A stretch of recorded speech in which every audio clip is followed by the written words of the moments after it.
स्वयंवर रखा, वहां पर देश के कोने कोने से ऐसे ऐसे महान महान योद्धा बैठे हुए हैं, जिनके सामने मां जानकी जब राम जी को देख रही है ना तो बहुत छोटे लग रहे हैं, कोमल से, जिनके कर कमल भी कोमल से लग रहे हैं। मन में ऐसा आ रहा है पिताजी ने धनुष यज्ञ तो रख लिया है, हे विधाता, जिसको मैं वर्ण करना चाहती हूं क्या वह धनुष को तोड़ पाएंगे? एक एक बड़े बड़े महान महान योद्धा धनुष को तोड़ने का प्रयास करते हैं, तोड़ना तो दूर की बात है, धनुष को तनिक हिला भी नहीं पा रहे। आज मां जानकी प्रार्थना करती है सदाशिव से, हे सदाशिव कृपा करना, मैं जानती हूं इस धनुष को तोड़ना हर किसी के बस की बात नहीं है, पर हे सदाशिव, हे महादेव कृपा करना कि जिसका चयन इस जानकी ने किया है, वह वल्कल वस्त्र धारण करने वाले, वो नन्हे नन्हे कर कमल वाले, वो जो बैठे हैं नन्हे नन्हे से एक श्याम रंग के श्याम वर्ण के बैठे हैं, उन रघु के हाथ से ये धनुष टूट जाए, इतना इतना तिनके के समान कर देना महादेव कि मेरे राम इस धनुष को एक हाथ में उठा करके तोड़ दे, ऐसा कर देना। ये जानकी प्रार्थना कर रही है सदाशिव से। जब धनुष को कोई हिला भी नहीं पाए, तब जनक ने कहा क्या ये धरती वीरों से विहीन हो गई? और इतना सुनकर के लक्ष्मण जी बड़े क्रोधित हुए। लक्ष्मण जी ने कहा क्या कह रहे हो? अरे ओ जनक जी, एक बार गुरु विश्वामित्र आदेश करे, एक बार मेरे राम आदेश करे, ऐसे एक क्या हजारों धनुष को तिनके के समान उछाल दो। कहे तो सही धरती को गेंद बनाकर उछाल दो। राम ने इशारा किया, बैठिए। लक्ष्मण बहुत क्रोधित है, शेषावतार है, क्रोध तो रहेगा। बिठाया, गुरु ने आदेश किया, राम खड़े हुए, जनक जी को प्रणाम किया, गुरु को प्रणाम किया, अपने इष्ट सदाशिव को प्रणाम किया, पहुंचे धनुष के पास, प्रणाम किया, जानकी की तरफ देखा। जानकी जी के मन में एक ऐसा लग रहा था, ऐसा ना हो कि धनुष न तोड़ पाए, लेकिन देखते ही देखते उस स्वयंवर के अंदर मेरे राम उस धनुष को उठाते हैं, तुनीर चढ़ाते और तोड़ देते हैं। आकाश में धुंधली बाजे बजाए जाते, पुष्पों की वर्षा अप्सरा नृत्य करने लगे। मेरे परमात्मा का पाणी ग्रहण संस्कार होता है, पाणी ग्रहण संस्कार हुआ, वरमालाएं हुई, परशुराम जी प्रकट हो गए, शांत किया गया। समय का थोड़ा अवरोध है, रामचरितमानस वहां तक पहुंचानी है, समय भी हो गया है ना। गाड़ी सुपर फास्ट चलेगी, थोड़ा प्रसंग पे ध्यान देना, स्पीड पे चलेगी, क्योंकि रामचरितमानस का वैसे ही कथा में वर्णन बहुत कम है, बाकी अलग से तो बहुत है। यूं देखे तो लोग कहते 9 दिन में पूरी हो जाए, हम तो कहते रामचरितमानस जन्म जन्म में पूरी न हो, वो ग्रंथ है।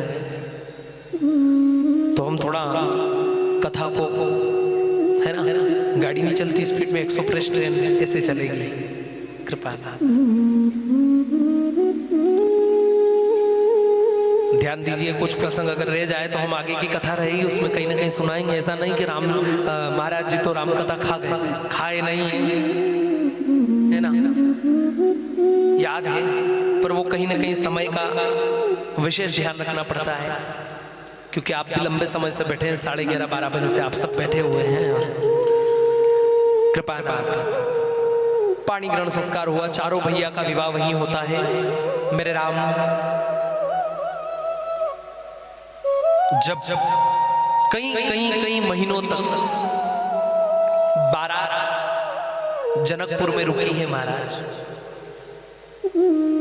जब बारात की विदाई का समय आता तब एक ना एक कोई ना कोई दूल्हा फिर तैयार हो जाता, फिर विवाह होता। ऐसा कहते हैं कि अयोध्या से आए हुए बारातियों का आधों का विवाह तो जनकपुर में, कहीं ना कहीं आए तो एक काम करो, ये बालक और इसका भी विवाह हो जाए, ये बालक और इसका विवाह हो जाए। महाराज बारात तो बिन दूल्हे की आई थी, लेकिन बाराती इतने आए और इतने दिन रुके कि रोज नया नया विवाह वहां पर कोई ना कोई होता ही जा रहा था। लेकिन जब जब विदाई का समय आया,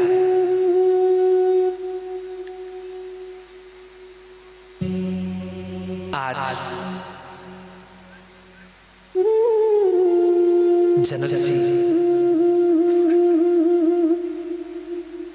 माँ जानकी की माँ सुनैना आंखों से आंसू बहने लगे हैं।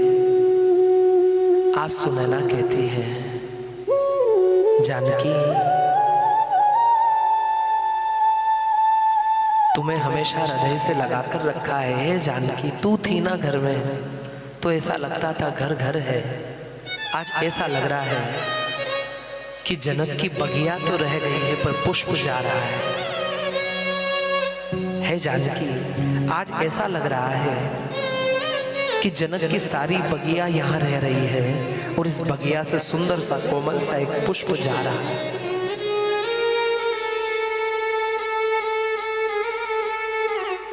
आज एक बेटी माँ को धीरज बजा रही है। जानकी कह रही, माँ एक बात कहूं, आपको अपनी परवरिश पर विश्वास है ना, अपने संस्कार पर विश्वास है ना, आप चिंता मत करना। आज जानकी कह रही, माँ मैं आपसे हाथ जोड़कर के आग्रह करती हूँ माँ, हे सुनैना, हे माँ, मेरे बाबा जनक जी का ख्याल रखना, वो मुझे बहुत याद करेंगे।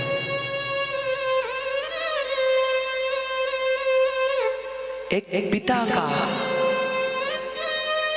सारा संसार जा रहा है। जिस पिता की, जिस जनक की लाडली जनक दुलारी, जो कभी एक पिता की आंखों से कभी ओझल नहीं हुई है, आज उस पिता से दूर जा रही है। ऐसा लग रहा है जैसे जैसे इन आंखों की सुरक्षा ये निमिष करते हैं, ये आंखों की पलकें करती है। आज वही निमिष रूपी जनक दुलारी जनक जी से दूर जा रही है।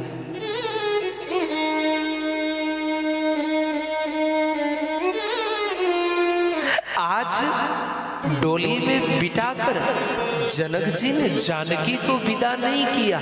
ऐसा लगा कि शायद उस विदेही की देह जा रही, उस विदेही की देह जा रही है। सिर्फ बेटी को नहीं, आज संस्कार को विदा कर रहे हैं। बेटी को नहीं, उस आंगन की किलकारियों को विदा कर रहे हैं। रो रही है जनक दुलारी। आज दशरथ जी जनक जी को क्या कह रहे हैं, है जनक जी आप चिंता ना करिए, आप विश्वास रखना, मैं आपके घर से सिर्फ एक बहू नहीं, मैं आपके घर से एक बेटी को ले जा रहा हूं। आप चिंता मत करना, मैं आपको वचन देता हूं, आपकी जनक दुलारी को उस अयोध्या की धराधाम पे तनिक भी दुख नहीं आएगा। क्या पता दशरथ को कि जिस पिता को वचन देकर ले जा रहे तनिक दुख नहीं आने दूंगा, उस जानकी को 14 वर्ष का वनवास भी देना पड़ेगा, ये विचार दशरथ ने भी नहीं किया। पिता अपने आंगन से एक बेटी को विदा नहीं करता है, पिता अपने आंगन से अपने कलेजे के टुकड़े को विदा करता है। कौन समझे उस पिता की पीड़ा को, कौन समझे उस माँ की पीड़ा को, जिस आंगन में बेटी को पाला है, जिस आंगन में बेटी को बड़ा किया है, एक क्षण भर में वह आंगन पराया सा हो।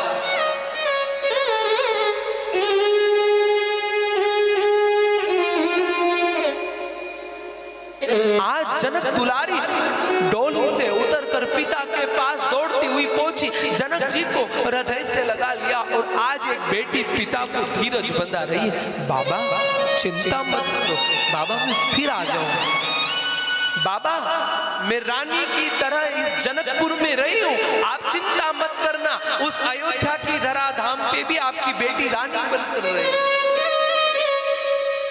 पिता वचन देती हूं, वचन देती हूं, यहां से डोली उठ रही है तो अयोध्या से सिर्फ मेरी अर्थी उठेगी, इससे पहले मैं अयोध्या का आंगन छोड़ूंगी नहीं।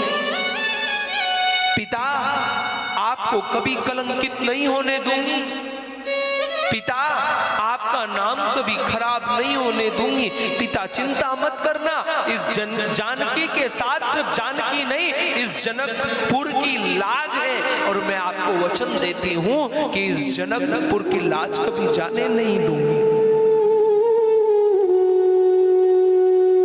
जनक जी कह रहे हैं एक छोटे से परिवार से इतने बड़े परिवार में भेज रहा हूं बेटे। बेटा अयोध्या साधारण नहीं है, अयोध्या विश्व का गौरव है। बेटा जीवन में छोटी छोटी चीजों को भूल करके आगे बढ़ जाना। बेटा अयोध्या में कभी तुझे दुख नहीं मिलेगा, इस चीज को मैं जानता हूँ, क्योंकि अयोध्या में जहाँ पर राम विराजित है वहां पर कभी किसी चीज का दुख नहीं हो सकता है। पर किसी कारणवश कोई शब्द मिल जाए ना तो स्वीकार कर लेना। आज जानकी कह रही है चिंता मत करो बाबा, मैं हर चीज स्वीकार करके आगे बढ़ जाऊंगी। मैं आपको वचन देती हूँ उस परिवार को तोड़ूंगी नहीं, उस परिवार को हमेशा जोड़ कर रखूंगी। ये वचन आज एक जनक दुलारी जनक को देकर जा रही है। जब भी पिता बात होगी ना, हम आपको वचन देते हैं जनक जी, जब भी बात होगी ना तो सबसे पहले किसी का नाम आएगा तो इस जनक दुलारी का आएगा, कि त्याग की मूर्ति का नाम आएगा तो जनक दुलारी का आएगा। मैं कभी भी शासन नहीं चाहूंगी, मैं हमेशा प्रजा का पालन करूंगी। पिता चिंता मत करना, शायद इस परिवार को छोड़कर जा रही हूं लेकिन उस परिवार की बगिया को संभाल कर रखूंगी, आप चिंता मत करना। पिता मैं कभी परिवार को तोड़ने का कारण नहीं बनूंगी। पिता मुझे कुछ नहीं चाहिए, आप चिंता मत करना जनक जी। मैं इतना सा चाहती हूं, आप मुझे वचन दीजिए कि मेरे जाने के पीछे आप नहीं टूटोगे बस। ये कैसी कैसी करुणा, एक बेटी की कैसी चिंता है पिता के लिए। लोग कहते मां लिपट कर रोती है, बाप छुप कर रोता है। साहब बेटी को विदा करना आसान नहीं है, बेटी को विदा करना आसान नहीं है। मां तो लिपट कर रो लेती है, बाप छुप कर रोता है। बाप सोचता है अगर बेटी के सामने मैं टूट गया ना, मेरी बेटी की हिम्मत टूट जाएगी। बाप छुप कर रोता है। साहब क्या होती है विदाई। गए, जब विदाई हुई ना, डोली में बिठाया, पिता छोड़ने गए। नगर से बाहर पिता छोड़ने पहुंचे, और नगर से बाहर पहुंचे और जब अयोध्या की धराधाम पर बारात लौटी, आज जिस गोद में कौशल्या कभी राम का सिर लेकर के बैठती थी, राम को गोद में लेकर के बैठती थी, आज उस अयोध्या की धराधाम पर मां कौशल्या जानकी का सिर गोद में लेकर बैठी थी। देखना, समझना आप मेरी बात पर, सुनना। रामचरितमानस को आग्रह कर रहा हूं मैं आपसे।